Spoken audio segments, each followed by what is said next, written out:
Soon after the historic address by Prime Minister Narendra Modi on Operation Sindhu, political leaders from across political parties started reacting and they reaffirmed their stand over fight against terrorism.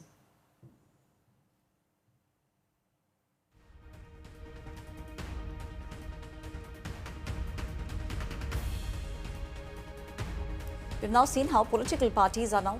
दो चार सवाल जरूर उठते हैं प्रधानमंत्री जी के भाषण से। पहला सवाल है कि उन्होंने ना तो अमेरिका का और ना प्रेसिडेंट ट्रंप का कोई जिक्र किया, और प्रधानमंत्री जी कहते हैं कि एक नया आयाम स्थापित हुआ है ऑपरेशन सिंदूर की वजह से।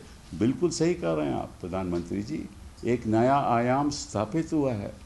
पहली बार हिंदुस्तान के इतिहास में एक तीसरा देश हमारी आपसी मामले में दखलंदाजी करके उसने हमें बता डाला कि इस संघर्ष में हम तय करेंगे कि क्या करना है। ये पहले हिंदुस्तान में कभी हिंदुस्तान के इतिहास में नहीं हुआ।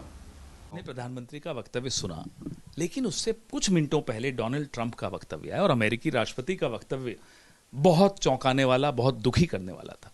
उन्होंने कहा ट्रेड, व्यापार की वजह से ऑपरेशन सिंदूर रोका गया। क्या सिंदूर पे व्यापार हो सकता है? इस देश में भावनाएं हैं भाई। तो उसका जवाब हम उम्मीद करते थे कि प्रधानमंत्री देंगे और करारा जवाब देंगे। कल डोनाल्ड ट्रंप ने कश्मीर में मध्यस्थता की बात की। हम सोच रहे थे कि प्रधानमंत्री उसका भी माकूल जवाब देंगे, नहीं मिला। परसों सीजफायर की घोषणा डोनाल्ड ट्रंप ने की। ये हैरान करने वाली बातें हैं।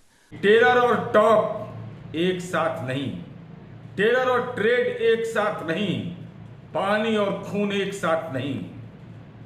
आतंकी ठिकानों को ध्वस्त करके दुनिया को यह संदेश दिया कि हिंदुस्तान को कोई ब्लैकमेल करने का किसी को पुरुषार्थ नहीं है।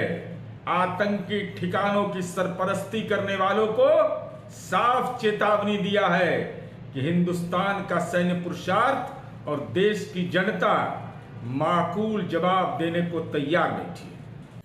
प्रधानमंत्री जी का संबोधन 21वीं सदी के हिंदुस्तान की सिंह गर्जना थी। उन्होंने अपने पूरे संबोधन में बिल्कुल साफ कर दिया है कि टेरर और टॉक एक साथ नहीं हो सकते, टेरर और ट्रेड एक साथ नहीं हो सकते, जल और खून का एक साथ रिश्ता बनाए रखना संभव नहीं हो।